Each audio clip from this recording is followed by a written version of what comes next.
Punjabi radio USA ਪੇਸ਼ ਕਰਦਾ ਹੈ ਸਮਾਜਿਕ, ਆਰਥਿਕ, ਰਾਜਨੀਤਿਕ ਅਤੇ ਧਾਰਮਿਕ ਮਸਲਿਆਂ ਤੇ ਇੱਕ ਝਾਤ ਨਜ਼ਰੀਆ।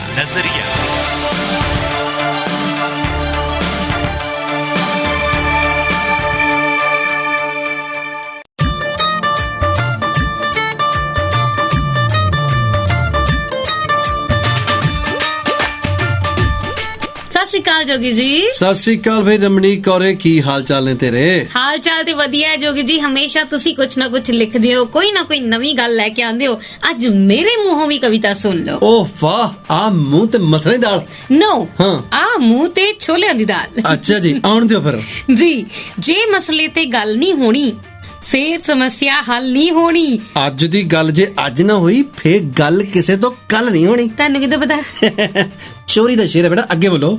ਸੱਚੋ ਸੱਚ ਜੇ ਕਹਿ ਦਿੱਤੀ ਮੈਂ, ਗੱਲ ਤੇਰੇ ਤੋਂ ਚੱਲ ਨਹੀਂ ਹੋਣੀ। ਲਓ ਜੀ, ਗੱਲਾਂ ਕੁਝ ਐਸੀਆਂ ਅਸੀਂ ਵੀ ਨਜ਼ਰੀਏ ਦੇ ਵਿੱਚ ਕਰ ਜਾਈਦੀਆਂ ਕਿ ਜਿਹੜੀਆਂ ਕਈਆਂ ਤੋਂ ਚੱਲ ਨਹੀਂ ਵੀ ਹੁੰਦੀਆਂ। ਲਓ ਜੀ ਸੱਜਣੋ, ਮਿੱਤਰੋ, ਪਿਆਰਿਓ, ਬੇਲੀਓ, ਸਹੇਲੀਓ, ਤੁਹਾਡਾ ਸਾਰਿਆਂ ਦਾ ਦਿਲੀ ਇਸਤਕਬਾਲ ਕਰਦੇ ਆਂ। ਜੀ ਆਇਆਂ ਨੂੰ ਕਹਿੰਦੇ ਆ, ਖੁਸ਼ਾਮਦੀਦ ਤੁਹਾਨੂੰ ਸਾਰਿਆਂ ਨੂੰ ਪੰਜਾਬੀ ਰੇਡੀਓ USA ਦੇ ਇਸ ਬਿਹਤਰੀਨ ਪ੍ਰੋਗਰਾਮ ਦੇ ਵਿੱਚ। ਤੇ ਮੈਂ ਹਾਂ ਜੀ ਤੁਹਾਡਾ ਸਾਰਿਆਂ ਦਾ ਹਰਮਨ ਪਿਆਰਾ, ਹਰ ਦਿਲ ਅਜੀਜ਼, ਜੋ ਮਰਜ਼ੀ ਕਹ ਲਓ, ਤੁਹਾਡਾ ਆਪਣਾ ਚਰਨਜੀਤ ਜੋਗੀ। ਤੇ ਮੈਂ ਹਾਂ ਤੁਹਾਡੀ ਸਾਰਿਆਂ ਦੀ ਹਰਮਨ ਪਿਆਰੀ, ਹਰ ਦਿਲ ਅਜੀਜ਼, ਜੋ ਮਰਜ਼ੀ ਕਹਿ ਲਓ, ਰਮਣੀਕ ਕੌਰ। ਆਪਣੇ ਮੂੰਹੋਂ ਨਾ ਮੀਆਂ ਝੁੱਡੂ ਨਹੀਂ ਬਣੀਦਾ ਹੁੰਦਾ। ਤੁਸੀਂ ਵੀ ਸੇਮ ਟੂ ਸੇਮ ਹੀ ਕੀਤਾ ਸੀ। ਨਹੀਂ, ਮੈਂ ਤਾਂ ਮੀਆਂ ਮਿੱਠੂ।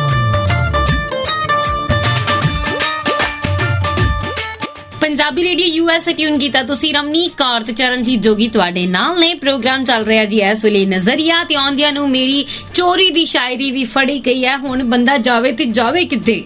ਵੈਸੇ ਇੱਕ ਗੱਲ ਆ, ਤੂੰ ਫਿਲਮਾਂ ਦੇਖਦੀ ਆ? ਹਾਂਜੀ। ਕਿਹੜੀ ਫਿਲਮ ਤੇਰੀ ਪਸੰਦੀਦਾ ਫਿਲਮ ਆ? ਦੇਖੋ ਜੀ, ਮੈਨੂੰ PK ਮੂਵੀ ਵੀ ਪਸੰਦ ਆ, ਔਰ ਮੈਨੂੰ ਪੰਜਾਬੀਆਂ ਦੇ ਵਿੱਚ ਪੰਜਾਬੀ ਮੂਵੀ ਦੀ ਗੱਲ ਕਰਾਂ ਤਾਂ ਉਹਦੇ ਵਿੱਚ ਮੈਨੂੰ ਪਸੰਦ ਆ। ਹਾਂਜੀ, ਇੱਧਰ ਮੈਂ ਤੇਰੀ ਇੰਟਰਵਿਊ ਨਹੀਂ ਲੈਣ ਡਿਆ। ਹਾਂਜੀ, ਮੈਂ ਫਿਲਮਾਂ ਤੈਨੂੰ ਪੁੱਛਦਾ ਉਦਾਂ ਦੀਆਂ ਵੀ ਜਿਹੜੀਆਂ ਜਿੱਦਾਂ ਨਗੀਨਾ, ਨਾਗਨ। ਹੈ ਹਾਂ, ਪਾਰਟਿਕੂਲਰ ਕੈਟਾਗਰੀ ਕਹਿ ਰਹੇ ਹੋ? ਦੁਸ਼ਮਣ ਤੂੰ ਮੇਰਾ। ਉਹਦੇ ਵਿੱਚ ਤਾਂ ਮੈਨੂੰ ਇੱਕੋ ਹੀ ਮੂਵੀ ਪਸੰਦ ਹੈ ਜਿਹੜੀ ਹਾਲੇ ਬਣੀ ਨਹੀਂ। ਕਿਹੜੀ? ਚਰਨਜੀਤ ਜੋਗੀ। ਦੱਸਦਾ ਤਾਂ ਉਹੀ ਆ ਮੈਨੂੰ। ਲਓ ਜੀ, ਗੱਲ ਇਹ ਆ ਕਿ ਸੱਪਾਂ ਦੇ ਉੱਪਰ ਬਹੁਤ ਸਾਰੀਆਂ ਫਿਲਮਾਂ ਬਣੀਆਂ। ਹਾਈ, ਮੈਨੂੰ ਇੱਕ ਗੱਲ ਨਹੀਂ ਸਮਝ ਆਈ ਜੋਗੀ ਜੀ, ਪਰ ਪਤਾ ਕੀ ਆ, ਦੇਖੋ ਤੁਸੀਂ ਹਮੇਸ਼ਾ ਕੁੜੀਆਂ ਨੂੰ ਸੱਪਣੀ ਬਣਾ ਕੇ ਭੇਜਦੇ ਹੋ। ਹਾਂਜੀ, ਕੁੜੀਆਂ ਦੀ ਸੈਂਟਰਲ ਉਹ ਮੂਵੀਜ਼ ਬਣਾਉਂਦੇ ਹੋ। ਨਹੀਂ, ਇਹੀ ਇਦਾਂ ਦੀ ਆ ਨਾ? ਨਹੀਂ, ਉਹ ਨਾਗਿਨ ਫਿਲਮ ਦੇ ਵਿੱਚ ਦੋਨੋਂ ਜਣੇ ਹੀ ਆ। ਹੈਗੇ ਤਾਂ ਦੋਨੋਂ ਜਣੇ, ਪਰ ਜ਼ਿਆਦਾ ਸੈਂਟਰ ਤਾਂ ਉਸੇ ਤੇ ਆ ਨਾ। ਨਾਗਿਨ ਦੇ ਉੱਪਰ ਕੀ ਬਦਲਾ ਲੈਂਦੀ ਆ, ਬਦਲਾ ਖੋਰ ਜਨਾਨੀ ਆ। ਬਸ ਆ ਜਿਹੜੀ ਤੂੰ ਗੱਲ ਫੜੀ ਆ ਨਾ, ਬਦਲਾ ਖੋਰ ਤਾਂ ਹੈ ਹੀ ਹੈ। ਇਸੇ ਕਰਕੇ ਤੇ ਜ਼ਿਆਦਾ ਉਹਨੂੰ ਮੁੱਖ ਰੱਖ ਕੇ ਫਿਲਮਾਂ ਬਣਾਈਆਂ ਜਾਂਦੀਆਂ। ਫਿਰ ਦੇਖਿਆ ਉਹਨੂੰ ਕਿਦਾਂ ਬਦਲਾ ਲੈਂਦੀ, ਜੀਬਾਂ ਕੱਢ।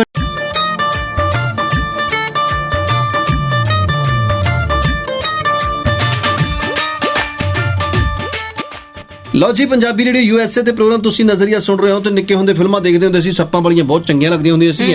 ਸਾਰਿਆਂ ਨੇ ਤੁਸੀਂ ਦੇਖੀਆਂ ਹੋਣੀਆਂ। ਔਰ ਆਮ ਤੌਰ ਤੇ ਸਾਡੇ ਮਨਾਂ ਦੇ ਵਿੱਚ ਇੱਕ ਇਹ ਵੀ ਖਿਆਲ ਬੈਠ ਗਿਆ ਸੀ, ਜੇਕਰ ਸੱਪ ਨੂੰ ਮਾਰਿਆ ਨਾ, ਸੱਪ ਦੀ ਅੱਖ ਦੇ ਵਿੱਚ ਫੋਟੋ ਬਣ ਜਾਂਦੀ ਹੈ। ਹਾਂ ਹੋ, ਆ ਤਾਂ ਮੈਨੂੰ ਵੀ ਪਤਾ। ਹਾਂ, ਪਰ ਤੁਹਾਨੂੰ ਦੱਸ ਦਈਏ ਕਿ ਸੱਪ ਨੂੰ ਬਹੁਤ ਹੀ ਦੂਰ ਤੱਕ ਉਹਦਾ ਵਿਜ਼ਨ ਨਹੀਂ ਹੁੰਦਾ, ਦਿਖਦਾ ਹੀ ਨਹੀਂ ਸੱਪ ਨੂੰ ਜੀ, ਬਲਾਈਂਡ ਹੁੰਦਾ ਅਗਲਾ। ਹਾਂ, ਸੋ ਇਸ ਕਰਕੇ ਉਹਨੂੰ ਇਹ ਵੀ ਅੱਖ ਦੇ ਵਿੱਚ ਉਹਦੀ ਫੋਟੋ ਆਂਦੀ ਆ। ਇਸ ਵਹਿਮ ਦੇ ਵਿੱਚ ਨਾ ਰਹੋ। ਤੇ ਪਰ ਇੱਕ ਗੱਲ ਇਹ ਵੀ ਹੈ, ਅਸੀਂ ਇਹ ਵੀ ਨਹੀਂ ਕਹਿੰਦੇ ਕਿ ਸੱਪ ਨੂੰ ਮਾਰ ਦਿਓ, ਸੱਪ ਨੂੰ ਇਦਾਂ ਕਰ ਦਿਓ। ਜੇਕਰ ਤੁਹਾਡੇ ਲੜਨ ਦੀ ਕਿਤੇ ਕੋਸ਼ਿਸ਼ ਕਰਦਾ ਹੈ, ਫਿਰ ਤਾਂ ਬੰਦਾ ਮਰਦਾ ਕੀ ਨਹੀਂ ਕਰਦਾ। ਪਰ ਗੱਲ ਇਹ ਹੈ ਕਿ ਅੱਜ ਸੱਪਾਂ ਦੀ ਦੁਨੀਆ ਦੇ ਵਿੱਚ ਅਸੀਂ ਤੁਹਾਨੂੰ ਲੈ ਕੇ ਜਾਣਾ ਹੈ। ਦੇਖੋ, ਮੈਂ ਚਰਨਜੀਤ ਜੋਗੀ ਤੁਹਾਨੂੰ ਲੈ ਕੇ ਜਾਵਾਂਗੇ ਸੱਪਾਂ ਦੀ ਦੁਨੀਆ ਦੇ ਵਿੱਚ। ਜਲ ਹਿੱਸ ਕਰ ਕਰ। ਅੱਛਾ, ਕਰਦੇ ਤੇ ਆਪਣੀ ਗੱਲ ਕਰੋ ਨਾ, ਆਪਣੀ ਰਿਸ਼ਤੇਦਾਰ ਕਰਦੇ ਮਾੜਾ ਜਿਹਾ ਹਿੱਸ। ਲਓ ਜੀ, ਪੰਜਾਬੀ ਰੇਡੀਓ US ਟਿਊਨ ਕੀਤਾ ਤੁਸੀਂ। ਰਮਣੀਕ ਕੌਰ ਤੇ ਚਰਨਜੀਤ ਜੋਗੀ ਤੁਹਾਡੇ ਨਾਲ ਨੇ। ਪ੍ਰੋਗਰਾਮ ਚੱਲ ਰਿਹਾ ਜੀ ਇਸ ਵੇਲੇ ਨਜ਼ਰੀਆ। ਜੋਗੀ ਜੀ, ਤੁਹਾਨੂੰ ਪਤਾ ਦੁਨੀਆ ਦਾ ਸਭ ਤੋਂ ਜ਼ਿਆਦਾ ਖਤਰਨਾਕ ਸੱਪ ਕਿਹੜਾ ਆ? 100 scaled ਵਾਈਪਰ। ਓਏ ਹੋਏ ਹੋਏ ਹੋਏ, ਵਾਈਪਰ। ਬਈ ਵਾਈਪਰ ਸੱਪ ਸੱਚੀ ਬਹੁਤ ਖਤਰਨਾਕ ਆ। ਇਹ 100 scaled ਵਾਈਪਰ ਤੇ ਚੇਨ ਵਾਈਪਰ ਇਹ ਮਿਲਦੇ ਹੈਗੇ ਜੀ ਭਾਰਤ, ਚੀਨ ਤੇ ਦੱਖਣ ਪੂਰਬੀ ਏਸ਼ੀਆ ਦੇ ਵਿੱਚ। ਓਕੇ, ਠੀਕ ਹੈ ਜੀ। ਤੁਹਾਨੂੰ ਪਤਾ ਹੈ ਕਿ ਇਹ ਸੱਪ ਕਿਸੇ ਹੋਰ ਸੱਪ ਦੀ ਤੁਲਨਾ ਨਾਲੋਂ ਜ਼ਿਆਦਾ ਬੰਦਿਆਂ ਨੂੰ ਵੱਢਦਾ ਹੈ, ਜ਼ਿਆਦਾ ਡੰਗਦਾ ਹੈ। ਬਿਲਕੁਲ ਜੀ। ਔਰ ਭਾਰਤ ਵਿੱਚ ਸੱਪਾਂ ਦੇ ਡੰਗਣ ਦੇ ਨਾਲ ਹੋਣ ਵਾਲੀਆਂ ਮੌਤਾਂ ਦੇ ਵਿੱਚ ਸਭ ਤੋਂ ਵੱਧ ਮੌਤਾਂ ਦੇ ਲਈ ਇਹ ਸੱਪ ਜ਼ਿੰਮੇਵਾਰ ਆ, ਜਿਹਨੂੰ 100 scaled ਵਾਈਪਰ ਕਿਹਾ ਜਾਂਦਾ ਹੈ। ਇਹ ਸੱਪ ਜ਼ਿਆਦਾਤਰ ਮੀਂਹ ਤੋਂ ਬਾਅਦ ਸ਼ਿਕਾਰ ਦੀ ਭਾਲ ਦੇ ਵਿੱਚ ਨਿਕਲਦਾ ਹੈ ਔਰ ਇਹ ਇਨਸਾਨਾਂ ਨੂੰ ਖਾਸ ਤੌਰ ਤੇ ਆਪਣਾ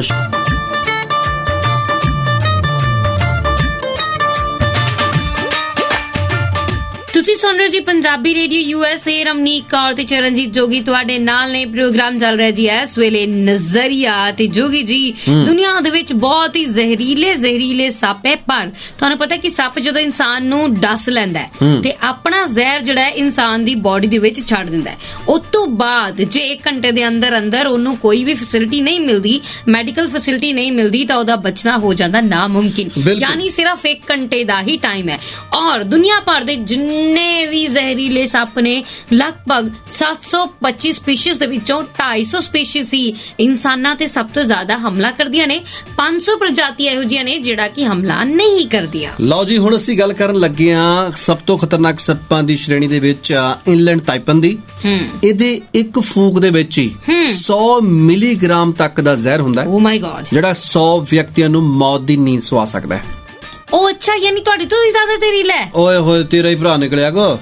ਹਾਂ, ਇਹਦਾ ਜ਼ਹਿਰ ਜਿਹੜਾ ਨਾ ਰੈਟਲ ਸਨੇਕ ਜਿਹੜਾ ਆ ਉਹ ਤੋਂ ਵੀ 10 ਗੁਣਾ ਤੇ ਕੋਬਰਾ ਦੇ ਮੁਕਾਬਲੇ 50 ਗੁਣਾ ਵੱਧ ਖਤਰਨਾਕ ਹੁੰਦਾ ਹੈ। ਔਰ ਇਹ ਸੱਪ ਆਬਾਦੀ ਤੋਂ ਦੂਰ ਇਕੱਲੇ ਰਹਿਣਾ।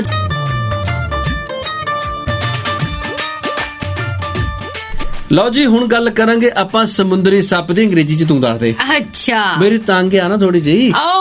ਅੰਗਰੇਜ਼ੀ ਮੇਥੋਂ ਤੰਗ ਆ, ਮੈਂ ਅੰਗਰੇਜ਼ੀ ਤੋਂ ਤੰਗ ਆ। ਸਨੇਕ ਯੂ ਮੀਨ ਟੂ ਸੇ।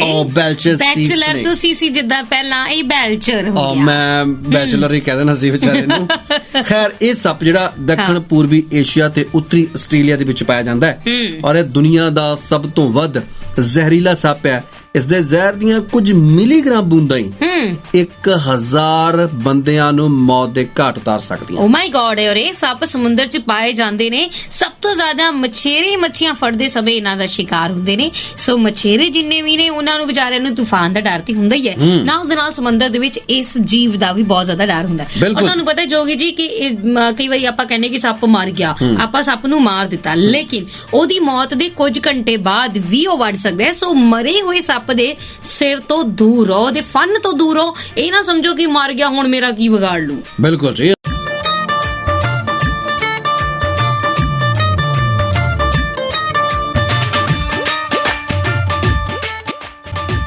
ਤੁਸੀਂ ਸੁਣ ਰਹੇ ਜੀ ਪੰਜਾਬੀ ਰੇਡੀਓ USA। ਰਮਨੀਕ ਕੌਰ ਤੇ ਚਰਨਜੀਤ ਜੋਗੀ ਤੁਹਾਡੇ ਨਾਲ ਨੇ। ਪ੍ਰੋਗਰਾਮ ਚੱਲ ਰਿਹਾ ਜੀ ਇਸ ਵੇਲੇ ਨਜ਼ਰੀਆ। ਜੋਗੀ ਜੀ, ਸਾਇੰਟਿਸਟ ਕਹਿੰਦੇ ਨੇ ਕਿ ਇਨਸਾਨਾਂ ਦੇ ਸੱਪਾਂ ਨਾਲੋਂ ਡਰਨ ਦੇ ਕਰਕੇ ਹੀ ਸੱਪ ਇਨਸਾਨ ਨੂੰ ਜ਼ਿਆਦਾ ਵੱਢਦੇ ਆ। ਮਤਲਬ ਇਹ ਕਿ ਅਦਰਵਾਈਜ਼ ਸੱਪ ਤੁਹਾਡੇ ਨੇੜੇ ਵੀ ਹੋਵੇ ਤੁਹਾਨੂੰ ਕੋਈ ਨੁਕਸਾਨ ਨਹੀਂ ਪਹੁੰਚਾਏਗਾ, ਲੇਕਿਨ ਉਹਦਾ ਅੰਦਰਲਾ ਡਰ, ਤੁਸੀਂ ਸੱਪ ਤੋਂ ਡਰਦੇ ਹੋ ਮਗਰ ਸੱਪ ਅਸਲ 'ਚ ਤੁਹਾਡੇ ਤੋਂ ਡਰਦਾ ਹੈ, ਤਾਂ ਕਰਕੇ ਤੁਹਾਡੇ ਤੇ ਹਮਲਾ ਕਰਦਾ ਹੈ। ਬਿਲਕੁਲ ਸਹੀ ਗੱਲ ਹੈ। ਤੇ ਗੱਲ ਅਸੀਂ ਕਰਾਂਗੇ ਫਿਲੀਪੀਨੀ ਕੋਬਰਾ ਦੀ। ਔਰ ਇਹ ਸੱਪ ਦੂਰੋਂ ਹੀ ਆਪਣੇ ਸ਼ਿਕਾਰ ਤੇ ਜ਼ਹਿਰ ਥੁੱਕਦਾ ਹੈ। ਇਹ 3 ਮੀਟਰ ਦੀ ਦੂਰੀ ਤੇ ਖੜੇ ਸ਼ਿਕਾਰ ਦੇ ਉੱਪਰ ਵੀ ਜ਼ਹਿਰ ਜਦੋਂ ਥੁੱਕ ਦਿੰਦਾ ਨਾ, ਤੇ ਵੱਡੀ ਮਾਤਰਾ ਦੇ ਵਿੱਚ ਜ਼ਹਿਰ ਥੁੱਕਦਾ। ਔਰ ਇਹਦਾ ਜ਼ਹਿਰ ਸਿੱਧਾ ਹੀ ਸਾਹ ਵਾਲੀ ਰਗ ਦੇ ਉੱਪਰ ਦਿਲ ਤੇ ਅਸਰ ਕਰਦਾ ਤੇ ਬੰਦਾ ਫੜਕ ਦੇਣੀ। ਤੇ ਜੇਕਰ ਕਿਸੇ ਦੇ ਕੋਲੇ ਸੱਪ ਹੋਵੇ ਨਾ ਤਾਂ ਮੈਨੂੰ ਦੱਸਿਓ, ਮੈਂ ਮੁੱਲੇ ਖਰੀਦਣਾ ਚਾਹੁੰਦਾ। ਕਿਉਂ ਦਾ ਜਵਾਬ ਤੈਨੂੰ ਕਿਉਂ ਦਵਾਂ। ਤੁਸੀਂ ਸੁਣ ਰਹੇ ਜੀ ਪੰਜਾਬੀ ਰੇਡੀਓ USA। ਰਮਨੀਕ ਕੌਰ ਤੇ ਚਰਨਜੀਤ ਜੋਗੀ ਤੁਹਾਡੇ ਨਾਲ ਨੇ। ਪ੍ਰੋਗਰਾਮ ਚੱਲ ਰਿਹਾ ਜੀ ਇਸ ਵੇਲੇ ਨਜ਼ਰੀਆ। ਸੱਪਾਂ ਦੀ ਗੱਲ ਹੋ ਰਹੀ ਹੈ ਔਰ ਸੱਪਾਂ ਦੇ ਗਾਣੇ ਹੈਗੇ ਭਲਾ ਆਪਣੇ ਕੋ? ਮੈਂ ਕਹਾਂ ਜੀ ਗਾਣੇ ਤਾਂ ਪੁੱਛੋ ਨਾ ਹੋਏ ਤੇ ਤੂੰ ਆਪ ਗਾ ਦੇ। ਅੱਛਾ, ਮਨ ਡੋਲੇ ਮੇਰਾ ਤਨ ਡੋਲੇ। ਉਹ ਜੋਗੀ ਜੀ, ਇਨਸਾਨਾਂ ਦੇ ਵਿੱਚ ਜਿਹੜਾ ਸੱਪ ਦਾ ਡਰ ਹੈ ਨਾ, ਦੁਨੀਆ ਭਰ ਦੇ ਸਭ ਤੋਂ ਆਮ ਫੋਬੀਆ ਦੇ ਵਿੱਚੋਂ ਇੱਕ ਹੈ। ਔਰ ਇਹਨੂੰ ਕਹਿੰਦੇ ਨੇ ਓਫੀਓਫੋਬੀਆ। ਯਾਨੀ ਸੱਪ ਨੂੰ ਜੇ ਡਰ ਹੁੰਦਾ ਇਨਸਾਨਾਂ ਤੋਂ, ਤੇ ਇਨਸਾਨ ਨੂੰ ਵੀ ਤੇ ਸੱਪ ਤੋਂ ਡਰ ਹੁੰਦਾ ਹੀ ਹੈ ਨਾ। ਔਰ ਤੁਹਾਨੂੰ ਪਤਾ ਹੈ ਕਿ ਸੱਪ ਦੀ ਬੋਡੀ ਜਿੰਨੀ ਗਰਮ ਹੁੰਦੀ ਹੈ ਉਨੀ ਜਲਦੀ ਆਪਣੇ ਸਰੀਰ ਨੂੰ ਪਚਾ ਸਕਦਾ ਹੈ। ਯਾਨੀ ਕਿ ਆਮ ਤੌਰ ਤੇ ਸੱਪ ਕੋਈ ਵੀ ਭੋਜਨ ਖਾਂਦਾ ਹੈ, ਕਿਸੇ ਨੂੰ ਵੀ ਆਪਣਾ ਸ਼ਿਕਾਰ ਬਣਾ ਕੇ ਉਹਨੂੰ ਖਾਂਦਾ ਹੈ, ਤੇ ਉਹਨੂੰ ਪਚਾਉਣ ਦੇ ਵਿੱਚ 3 ਤੋਂ 5 ਦਿਨ ਲੈਂਦਾ। ਤੁਹਾਨੂੰ ਪਤਾ ਹੈ ਮੈਨੂੰ ਐਨਾਕੋਂਡਾ ਮੂਵੀ ਬਹੁਤ ਜ਼ਿਆਦਾ ਪਸੰਦ ਹੈ, ਬੜੀ ਦੇਖੀ ਮੈਂ। ਅੱਛਾ, ਮੈਨੂੰ ਸੱਪ ਬਹੁਤ ਪਸੰਦ ਆ। ਕਿਉਂ? ਕਿਤੇ ਆ ਜਾਵੇ ਨਾ ਕਿਤੇ, ਅਜਾ ਮੈਨੂੰ ਪੁੱਛ ਗਈ। ਅੱਛਾ, ਮੈਨੂੰ ਸਬੂਤੀ ਲੰਘਾ ਜਾਵੇ, ਉਹਦੇ ਬਾਅਦ ਕਾਰ ਵੀ ਨਾ ਮਾਰੇ।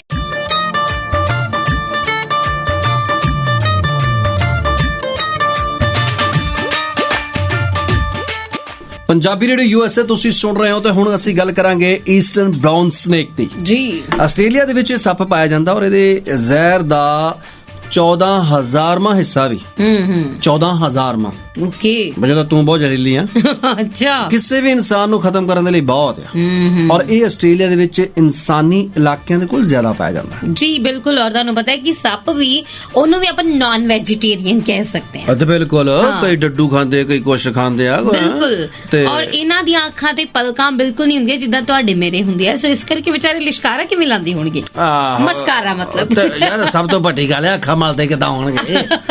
ਹਾਂ ਸਹੀ ਹੈ। ਔਰ ਸਭ ਤੋਂ ਵੱਡੀ ਗੱਲ ਇੱਕ ਹੋਰ ਵੀ ਬਹੁਤ ਪ੍ਰੋਬਲਮ ਵਾਲੀ ਗੱਲ ਆ। ਕੀ ਭਲਾ? ਅੱਖ ਮਾਰਦੇ ਕਿਦਾਂ ਹੋਣਗੇ? ਹਾਂ ਸਹੀ ਗੱਲ ਹੈ। ਪਰ ਤੁਹਾਨੂੰ ਪਤਾ ਹੈ ਕਿ ਕਿਉਂ ਇਹ ਸੱਪ ਆਪਣੇ ਸ਼ਿਕਾਰ ਨੂੰ ਨਿਗਲਦੇ ਆ, ਸਵੈਲੋ ਕਰਦੇ ਆ? ਕਿਉਂਕਿ ਵਿਚਾਰਿਆਂ ਦੇ ਦੰਦ ਹੀ ਨਹੀਂ ਹੁੰਦੇ। ਬਿਲਕੁਲ ਸਹੀ ਗੱਲ ਹੈ ਜੀ। ਔਰ ਇਹਨਾਂ ਦੇ ਦੰਦ ਨਹੀਂ ਹੁੰਦੇ, ਪਰ ਜਿਹੜੇ 2 ਦੰਦ ਜ਼ਹਿਰ ਦੇ ਹੁੰਦੇ ਆ। ਠੀਕ ਹੈ, ਤੇਰੇ ਤਾਂ 32 ਆ। ਜਿਹੜੇ 2 ਦੰਦ ਹੁੰਦੇ ਨੇ ਇਹਨਾਂ ਦੇ, ਉਹ ਇਸ ਤਰ੍ਹਾਂ ਇਹ ਮੋੜਵੇਂ ਹੁੰਦੇ ਆ ਕਿ ਇਹਨਾਂ ਦੇ ਵਿੱਚ ਫਸਿਆ ਹੋਇਆ ਸ਼ਿਕਾਰ ਅੰਦਰ ਤੇ ਜਾ ਸਕਦਾ ਹੈ, ਬਾਹਰ ਨਹੀਂ ਆ ਸਕਦਾ। ਔਰ ਸਭ ਤੋਂ ਵੱਡੀ ਗੱਲ ਹੈ ਜੋਗੀ ਜੀ ਕਿ ਇਹ ਭਲਾ ਦੂਰੋਂ ਕਿੱਦਾਂ ਪਛਾਣ ਲੈਂਦੇ ਵੀ ਕੋਈ ਆ ਗਿਆ? ਕੰਨ ਤੇ ਇਹਦੇ ਬਾਹਰ ਹੁੰਦੇ ਹੀ ਨਹੀਂ। ਕੰਨ ਦੇਖੋ ਇਹਦੇ ਹੁੰਦੇ ਵੀ ਨਹੀਂ। ਇਹ ਤਾਂ ਸਿਰਫ ਕੰਨ ਹੁੰਦੇ ਨੇ, ਅੰਦਰੂਨੀ ਕੰਨ ਹੁੰਦੇ ਆ। ਹਾਂ, ਇਹ ਆਪਣੀਆਂ ਧਮਣੀਆਂ ਦੇ ਨਾਲ ਇਹ ਉਸ ਚੀਜ਼ ਦਾ ਮਹਿਸੂਸ ਕਰਦੇ ਨੇ। ਪੰਜਾਬੀ ਰੇਡੀਓ ਯੂਐਸਏ ਤੇ ਤੁਸੀਂ ਇਸ ਵੇਲੇ ਪ੍ਰੋਗਰਾਮ ਨਜ਼ਰੀਆ ਸੁਣ ਰਹੇ ਹੋ ਜੀ। ਔਰ ਗੱਲਾਂ ਬਾਤਾਂ ਅਸੀਂ ਕਰ ਰਹੇ ਨੇ ਸੱਪਾਂ ਦੀਆਂ। ਸੱਪ ਡੰਗਣਾ ਜਾਣਦੇ ਨੇ, ਜ਼ਹਿਰ ਉਗਲਦੇ ਨੇ। ਜ਼ਹਿਰ ਉਹਨਾਂ ਦੇ ਵਿੱਚ ਹੁੰਦੀ ਹੈ। ਬਹੁਤ ਸਾਰੇ ਜ਼ਹਿਰੀਲੇ ਸੱਪ ਹੁੰਦੇ ਆ ਜਿਨ੍ਹਾਂ ਦੇ ਵਿੱਚ ਰੈਟਲ ਸਨੇਕ, ਡੈਥ ਐਡਰ ਔਰ ਕੀ ਕਹਿੰਦੇ ਆ, ਟਾਈਗਰ ਸਨੇਕ ਔਰ ਬਲੂ ਕ੍ਰੇਟ। ਓ ਮਾਈ ਗॉड। ਔਰ ਬਲੈਕ ਮਾਂਬਾ। ਔਰ ਯੈਸ, ਔਰ ਬਹੁਤ ਸਾਰੇ ਹੋਰ ਵੀ, many more snakes, you know। ਪਰ ਤੁਹਾਨੂੰ ਪਤਾ ਹੈ ਕਿ ਵਰਲਡ ਦੇ ਵਿੱਚ 3000 ਵੱਖੋ ਵੱਖਰੀਆਂ ਸਪੀਸੀਜ਼ ਪਾਈਆਂ ਜਾਂਦੀਆਂ ਨੇ ਸੱਪਾਂ ਦੀਆਂ। ਔਰ ਸੱਪ ਸਾਲ ਦੇ ਵਿੱਚ ਕਈ ਵਾਰੀ ਆਪਣੀ ਸਕਿਨ ਚੇਂਜ ਕਰਦੇ ਆ ਔਰ ਆਪਣੀ ਪੁਰਾਣੀ ਜਿਹੜੀ ਸਕਿਨ ਹੈ ਨਾ, ਜਿਹਨੂੰ ਕੀ ਕਹਿੰਦੇ ਹੁੰਦੇ ਆਪਾਂ? ਕੰਜ। ਹਿੰਦੀ ਚ ਕੇਚਲੀ ਕਹਿੰਦੇ ਆ, ਕੰਜ ਕਹਿੰਦੇ ਆ, ਉਹਨੂੰ ਬਾਹਰ ਕੱਢ ਦਿੰਦੇ ਆ। ਬਿਲਕੁਲ। ਮੈਂ ਕਈ ਵਾਰ ਨਾ ਕੰਜ ਚੱਕ ਕੇ ਲਿਆਉਂਦਾ ਰਿਹਾ। ਅੱਛਾ। ਇਹ ਨਾ ਸੱਪ ਜ਼ਿਆਦਾਤਰ ਫਸਾ ਕੇ ਨਾ ਜਦੋਂ ਕੰਢਿਆਂ ਵਿੱਚ ਦੀ, ਸਰਕੜਿਆਂ ਵਿੱਚ ਦੀ ਤੇ ਜਾਂ ਖਾਸ ਕਰਕੇ ਮੜਿਆਂ ਵਿੱਚ ਦੀ ਜਦੋਂ ਨਿਕਲਦੇ ਨੇ ਤਾਂ ਉਹ ਫਿਰ ਉੱਥੇ ਆਪਣੀ ਕੰਜ ਉਤਾਰਦੇ ਨੇ। ਠੀਕ ਹੈ ਨਾ, ਆਪਣੀ ਡਰੈਸ ਚੇਂਜ ਕਰਦੇ ਅਗਲੇ, ਆਪਣਾ ਟਰੈਕ ਸੂਟ ਫਿਰ ਉੱਥੇ ਛੱਡੇ ਹੁੰਦੇ ਆ। ਤੇ ਬਹੁਤ ਵਾਰੀ ਚਰਨਜੀਤ ਜੋਗੀ ਨੇ ਬੇਰੀਆਂ ਦੇ ਬੇਰ ਤੋੜਨ ਗਏ ਨੇ ਮਲਿਆਂ ਤੋਂ, ਤੇ ਉੱਥੇ ਫਿਰ ਉਹ ਉਹਨਾਂ ਦਾ ਟਰੈਕ ਸੂਟ ਚੱਕ ਕੇ ਲਿਆਂਦਾ। ਉਹ ਨਾ ਸੱਪ ਮੇਰੇ ਤੋਂ ਡਰ ਕੇ ਦੌੜਦੇ ਹੁੰਦੇ।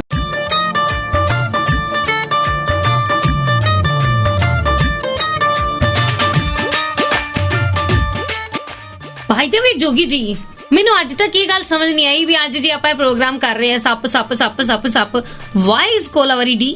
ਹਾਂ, ਆ ਜਿਹੜਾ ਤੇਰਾ ਸਵਾਲ ਹੈ ਨਾ, ਜੀ ਦਾ ਕਰਦਾ ਕਿ ਮੈਂ ਇਗਨੋਰ ਕਰਦੇ ਆ। ਅੱਛਾ। ਪਰ ਫਿਰ ਮੈਂ ਸੋਚਿਆ ਕਿ ਵਾਈ ਦਿਸ ਕੋਲਾਵਰੀ ਡੀ?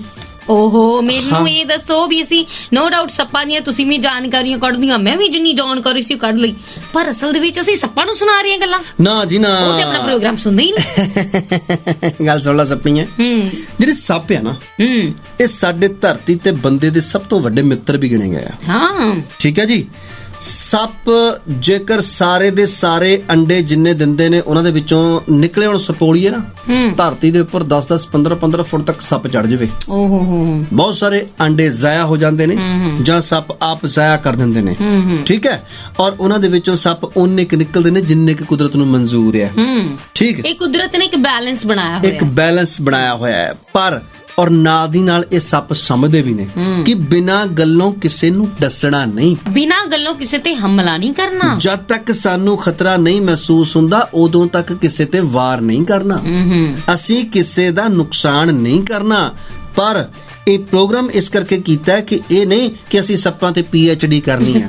ਇਸ ਕਰਕੇ ਕੀਤਾ ਕਿਉਂਕਿ ਸੱਪ ਕਰਦੇ ਆ, ਸਾਨੂੰ ਆਪਣੇ ਆਲੇ ਦੁਆਲੇ ਕਈ ਸੱਪ ਨਜ਼ਰ ਆਉਂਦੇ ਨੇ, ਵੱਡੇ ਵੱਡੇ ਬੱਤੀਆਂ ਦੰਦਾਂ ਵਾਲੇ। ਠੀਕ ਹੈ, ਜਿਹੜੇ ਕਿ ਕੰਨ ਵਾਲੇ ਵੀ ਨੇ, ਅੱਖਾਂ ਵਾਲੇ ਵੀ ਨੇ, ਸੋਚ ਵਾਲੇ ਵੀ ਨੇ, ਦਿਮਾਗ ਵਾਲੇ ਵੀ ਨੇ, ਪਰ ਟੰਗਦੇ ਉਦੋਂ ਆ ਜਦੋਂ ਸਾਨੂੰ ਪਤਾ ਹੀ ਨਹੀਂ ਹੁੰਦਾ, ਜਦੋਂ ਅਸੀਂ ਕਈ ਵਾਰ ਉਹਨਾਂ ਦਾ ਨੁਕਸਾਨ ਵੀ ਨਹੀਂ ਕੀਤਾ ਹੁੰਦਾ। ਬਿਲਕੁਲ ਜੀ। ਔਰ ਇਹ ਸੱਪ ਜਿਹੜੇ ਨੇ ਸਾਨੂੰ ਕਿਸੇ ਵੀ ਰੂਪ ਦੇ ਵਿੱਚ ਮਿਲ ਸਕਦੇ ਨੇ। ਇਹ ਆਪਣੀ ਕੰਜ ਉਦੋਂ ਉਤਾਰਦੇ ਨੇ ਜਦੋਂ ਇਹਨਾਂ ਦਾ ਮਤਲਬ। ਜੋਗੀ ਜੀ ਚਲਿਏ ਹੁਣ। ਮੈਂ ਤਾਂ ਕਿਹਾ ਖਰੇ ਤੁਸੀਂ ਕੁੰਜ ਤਾਰਨ ਲੱਗੇ ਹੋ। ਮੈਂ ਕੁੰਜ ਨਹੀਂ ਉਤਾਰਨ ਲੱਗੀ, ਲੇਕਿਨ ਇੰਨੀ ਗੱਲ ਪੱਕੀ ਹੈ ਜੋਗੀ ਜੀ ਕਿ ਸੱਚੀ ਮੁੱਚੀ ਬਹੁਤ ਸਾਰੇ ਲੋਕ ਇਦਾਂ ਦੇ ਨੇ ਜੋ ਸਾਡੇ ਆਲੇ ਦੁਆਲੇ। ਤੁਹਾਨੂੰ ਪਤਾ ਕਿ ਮੈਂ ਆਪਣੀ ਆਸतीन अगर अभी झाड़ू तो 5-7 सांप अभी निकलेंगे। ਆਏ ਹਾਏ ਹਾਏ ਹਾਏ ਲਓ ਜੀ ਇੱਕ ਫਿਰ ਸ਼ੇਰ ਸੁਣੋ की भला? ਕਹਿੰਦੇ ਕਿ ਅੱਖ ਖੁੱਲੀ ਰੱਖਦੇ ਆ ਹਰ ਗੱਲ ਦੀ ਖਬਰ ਰੱਖਦੇ ਆ ਚੋਰੀ ਦਾ ਨਹੀਂ ਆਪਣਾ ਹੀ ਆ अच्छा ਅੱਖ ਖੁੱਲੀ ਰੱਖਦੇ ਆ ਹਰ ਗੱਲ ਦੀ ਖਬਰ ਰੱਖਦੇ ਆ ਆਪਣੇ ਬੋਲਾਂ ਵਿੱਚ ਮੁਹੱਬਤ ਦਾ ਅਸਰ ਰੱਖਦੇ ਆ ਕੀ ਪਤਾ ਲੱਗਦਾ ਹੈ ਕੌਣ ਸੱਪ ਬਣ ਜਾਏ ਬੁੱਕਲ ਦਾ ਇਸ ਲਈ ਵੈਰੀਆਂ ਵਾਂਗੂ ਹੀ ਸੱਜਣਾ ਤੇ ਵੀ ਨਜ਼ਰ ਰੱਖਦੇ ਆ ਬਿਲਕੁਲ ਜੀ। ਔਰ ਇਸ ਕਰਕੇ ਆਪਣੇ ਆਲੇ ਦੁਆਲੇ ਜਿਹੜੇ ਸੱਪ ਨੇ ਜਿਹੜੇ ਦੋ ਪੈਰਾਂ ਵਾਲੇ ਸੱਪ ਨੇ ਜਿਨ੍ਹਾਂ ਦੇ ਕੰਨ ਵੀ ਨੇ ਜਿਨ੍ਹਾਂ ਦਾ ਨੱਕ ਵੀ ਹੈ ਜੋ ਸੁੰਘ ਵੀ ਸਕਦੇ ਨੇ ਜਿਨ੍ਹਾਂ ਨੂੰ ਤੁਹਾਡੇ ਤੋਂ ਕੋਈ ਖਤਰਾ ਹੋਵੇ ਜਾਂ ਨਾ ਹੋਵੇ ਉਹਦੇ ਬਾਵਜੂਦ ਮੌਕਾ ਤਾੜ ਕੇ ਉਹ ਹਮਲਾ ਬੋਲਦੇ ਨੇ ਔਰ ਆਪਣੀ ਜ਼ਹਿਰ ਤੁਹਾਡੀ ਜ਼ਿੰਦਗੀ ਦੇ ਵਿੱਚ ਘੋਲ ਜਾਂਦੇ ਨੇ ਕੌੜੀਆਂ ਯਾਦਾਂ ਤੁਹਾਨੂੰ ਦੇ ਜਾਂਦੇ ਨੇ ਸਾਰੀ ਉਮਰ ਉਸ ਡੰਗ ਤੋਂ ਤੁਸੀਂ ਬਾਹਰ ਨਹੀਂ ਉੱਭਰ ਸਕਦੇ ਔਰ ਜਿੰਦੇ ਜੀ ਕਈ ਵਾਰੀ ਮਰ ਜਾਂਦੇ ਹੋ। ਇਹੋ ਜਿਹੇ ਸੱਪਾਂ ਤੋਂ ਬਚਣਾ ਚਾਹੀਦਾ ਹੈ। ਬਿਲਕੁਲ ਜੀ ਤੂੰ ਜਿਨ੍ਹਾਂ ਨੂੰ ਆਪਣਾ ਕਹਿਣਾ ਹੈ ਉਹਨਾਂ ਵੇਖੀ ਰੰਗ ਵਟਾ ਜਾਣਾ ਨਾ ਬੁੱਕਲਾਂ ਵਿੱਚ ਲੈ ਕੇ ਘੁੰਮ ਜੋਗੀ ਇਹਨਾਂ ਸੱਪਾਂ ਡੰਗ ਚਲਾ ਜਾਣਾ। ਆਸ ਕਰਦੇ ਹਾਂ ਕਿ ਸਾਡਾ ਇਹ ਕਿਹਾ ਹੋਇਆ ਔਰ ਬੋਲਿਆ ਹੋਇਆ ਔਰ ਕੀਤਾ ਹੋਇਆ ਪ੍ਰੋਗਰਾਮ ਤੁਹਾਨੂੰ ਚੰਗਾ ਲੱਗਿਆ ਹੋਵੇਗਾ। ਆਸ ਕਰਦੇ ਹਾਂ ਕਿ ਤੁਸੀਂ ਵੀ ਕਿਤੇ ਨਾ ਕਿਤੇ ਜ਼ਰੂਰ ਸ਼ਿਕਾਰ ਹੋਏ ਹੋਵੋਗੇ ਬੁੱਕਲ ਦੇ ਸੱਪਾਂ ਤੋਂ। ਆਸ ਕਰਦੇ ਹਾਂ ਕਿ ਕੋਈ ਵੀ ਬੰਦਾ ਚੂਲੀਏ ਦੁੱਧ ਪਿਲਾ ਕੇ ਸੱਪਾਂ ਤੋਂ ਡੰਗ ਨਾ ਖਾਵੇ। ਸੁਚੇਤ ਰਹੋ ਕਿਉਂਕਿ ਸਾਵਧਾਨੀ ਹਟੀ ਦੁਰਘਟਨਾ ਘਟੀ। ਦਿਓ ਇਜਾਜ਼ਤ ਚਰਨਜੀਤ ਜੋਗੀ ਨੂੰ ਤੇ ਮੈਨੂੰ ਰਮਨੀਕ ਨੂੰ ਤੇ ਸੁਣਦੇ ਰਹੋ ਜੀ ਆਪਣੇ ਦਿਲ ਦੀ ਆਵਾਜ਼ ਪੰਜਾਬੀਆਂ ਦਾ ਮਾਣ ਪੰਜਾਬੀ ਰੇਡੀਓ US